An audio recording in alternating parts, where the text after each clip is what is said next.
most of the time you tell stories about who you are. And every day you share your beliefs about your identity by explaining why you are the way you are. Why you are the way you are. And most of these stories are negative and shine a light on what you likely consider personality flaws or some sort of negative characteristic. And you tell these identity stories often as a way to justify why you are the way you are. You blame the past for your current way of being. And you're making excuses for yourself by pointing the finger at events and people and experiences that made you this way, And the stories might sound like things like, I'm not good at technology, I'm stupid, I never finish what I start, I've never been lucky in love. And you might even offer some historical details to convince others that your stories are actually true, that they're valid. For instance, you might say, I went bankrupt back in 2020, and so, I'm really not a good business person. Or maybe you say, my mother always said I was overweight, and I'm someone who has no willpower when it comes to food. Or you say, I fell and I broke my leg when I was 10, and then I tripped and broke my ankle when I was 20, and, I'm just clumsy. Sometimes you share these stories with anyone who will listen, and other times you repeat them to yourself as part of your self-talk. You perpetuate these stories by retelling them over and over and over again, and you continue being that person, even if you don't like the person in your stories. But you can change your stories. And as a result of changing your stories, you change your identity. And that one act changes your experiences and how you see and feel about yourself, and also how other people see you. So these statements about your identity feel factual to you, but they're simply stories you've repeated so often that you believe them. You think they're true. The stories you tell about yourself are based on past experiences, which you interpreted to mean something about who you are. And even though time has passed, you're still telling those stories and still believing that that's who you are. You're bringing your past interpretations forward with you into the present, and that becomes your identity. If you racked up, let's say, a big credit card bill a decade ago, you may continue to believe that you're someone who's not good with money. Or if a grade school teacher told you that you were a lousy writer because you wrote an essay that you didn't get graded on well, you may still believe that you're someone who can't write. And these stories aren't true. They just aren't true. Those things happened. That is true. Those things happened. But then you interpreted the event from your perspective at the time and decided what someone said was true. Or, that the event was, that meaning you gave an event was true. And you continue to believe those experiences reflect who you are, and they just don't. And so that's why I say, who you say you claim to be is not who you are. The fact that you failed once doesn't mean you're destined to fail again. The fact that you struggled with something doesn't mean you'll always struggle with it, you're someone who struggles with that thing, right? The stories are interpretations. They're not facts. They're based on the meaning you've attached to those events. And now in the present, you can give those events new meaning. You can reinterpret them. And that allows you to shift your identity. To shift your identity to one based in the present, even the future, rather than the past. You can choose to be someone who is not defined by previous experiences and incorrect interpretations of events.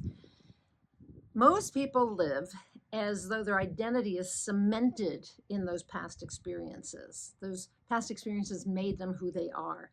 You flunked out of 8th grade, and you decide you're not smart. Your first love relationship ended poorly, you decide you're unlovable. You quit on a goal, you believe you're undisciplined.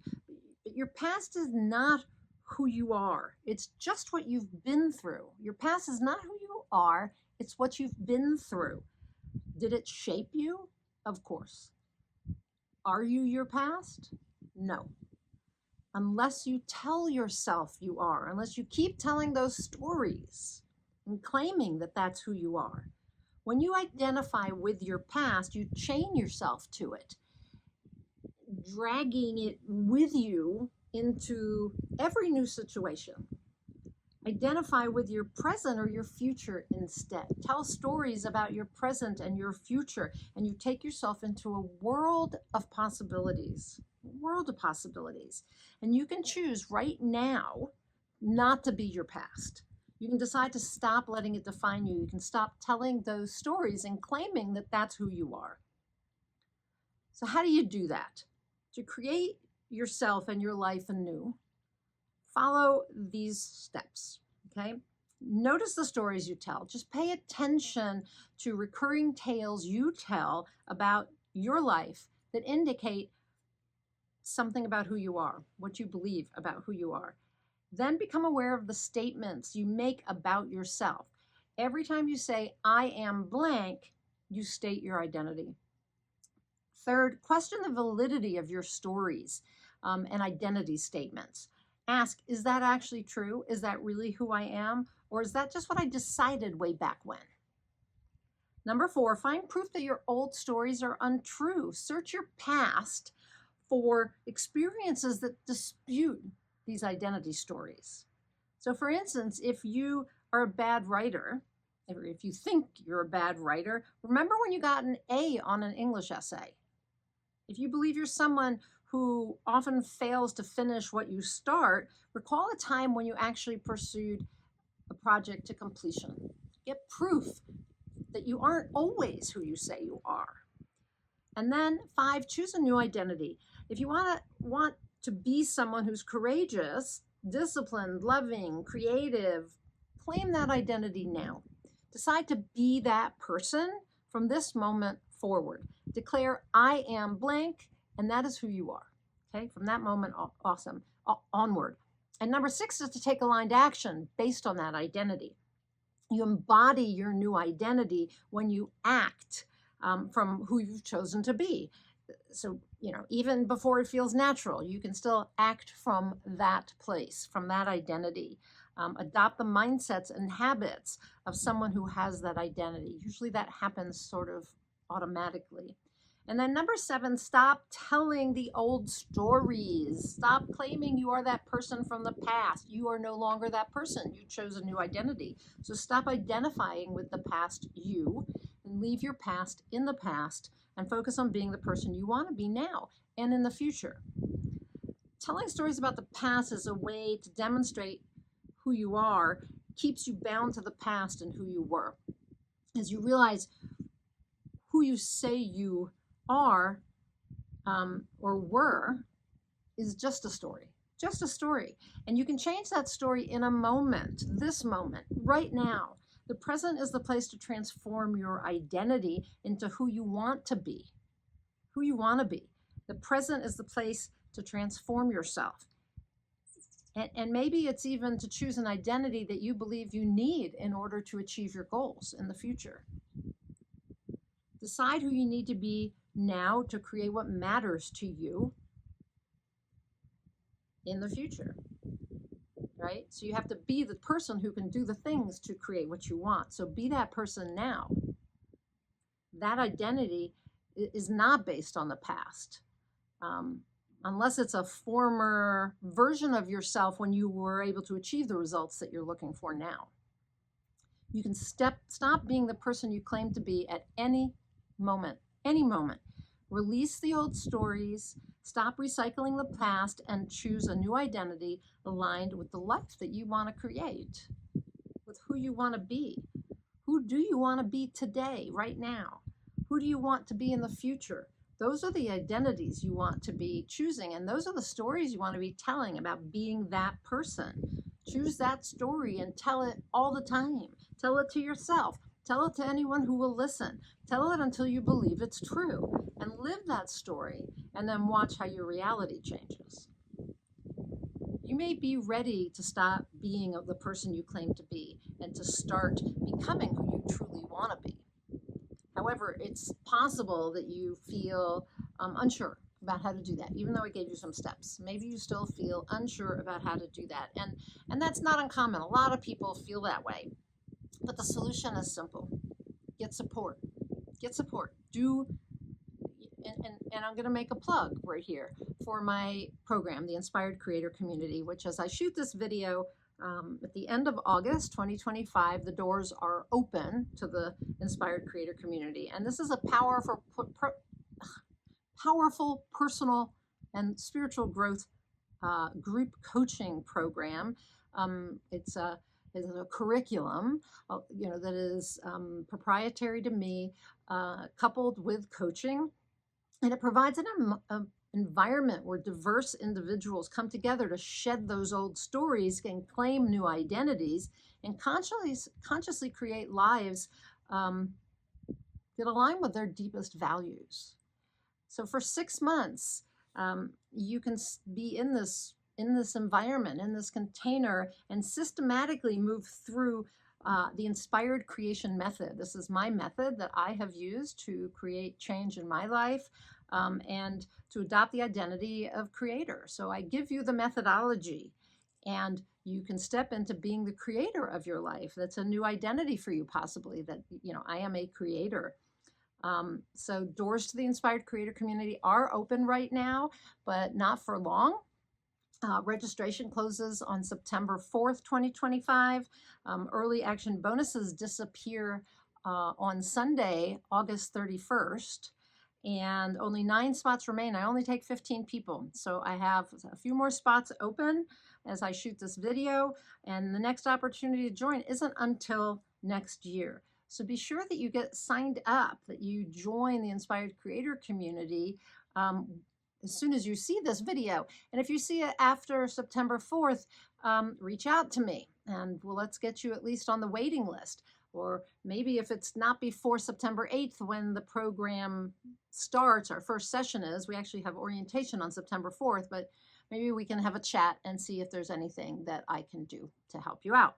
Anyway, you realize now that your old stories and old identity don't serve you. You've wanted to stop being the person you claim to be because that person isn't able to create the things you value or the life of your dreams, right? And so you haven't been able to accomplish those goals to date. So this is your chance. This is your opportunity to be someone different. Choose a new you. Step into a new identity. And don't let your past dictate the future. Start this moment to change who you're being, change your stories, change your identity. Join the Inspired Creator Community. Okay, the link is down below, and yeah, I would be honored to work with you in the Inspired Creator Community to help you stop claiming to be someone that you're not and claim to be someone that you are and you want to be. So I'd love to know down below, what stories do you tell currently that define you in ways you'd like to change? What stories define you in ways that you'd like to change? Let's stop telling those stories, but tell me down below which ones you've been telling over and over and over again. If you are new to me, I am Nina Amir. I'm known as the Inspiration to Creation Coach. I am a certified high performance coach for a decade now. I'm also an intuitive transformational coach and an author coach, as well as an author. It's my passion to help people get from where they are to where they want to go by changing who they're being, by becoming someone who can take the actions to create what matters to them. We're all creators. We're spiritual beings having a human physical experience. And that's why the Inspired Creator Community offers both personal and spiritual growth, because that's who you are. You're a twofold being. And I want to address all of that. But that's my passion because it's been my path too. And I think that when we can step into being a creator of our lives, and do it in a spiritually aligned way, we create lives that feed our souls. So if that's of interest to you, click on the link above, which is for the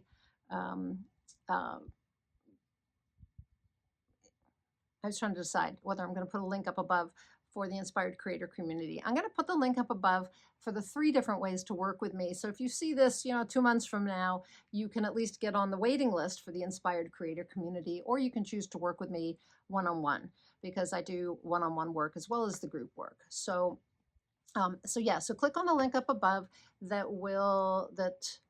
tells you about the 3 different ways you can work with me. If you see this while the Inspired Creator Community doors are still open, awesome, sign up, register. If you've just missed the deadline or something like that, please do reach out to me, and we'll see if we can make it happen. Yeah, and if you have questions, there's another link that I'm going to put up, a second link that is a way to have a 15-minute chat with me. If you are seeing that and can't, and it's close to the registration deadline for the Inspired Creator Community, then go to my website, ninaamir.com, and use the contact form, or email me at nina@ninaamir.com. And let's have a brief chat. And even if it's just to work, just check out whether I'm the right person for you to work with in one-on-one, reach out. Click on the second link and grab a spot on my calendar, and we'll talk. Okay? So that's it for today. Until I talk to you next time, as always, go out there and achieve more inspired results.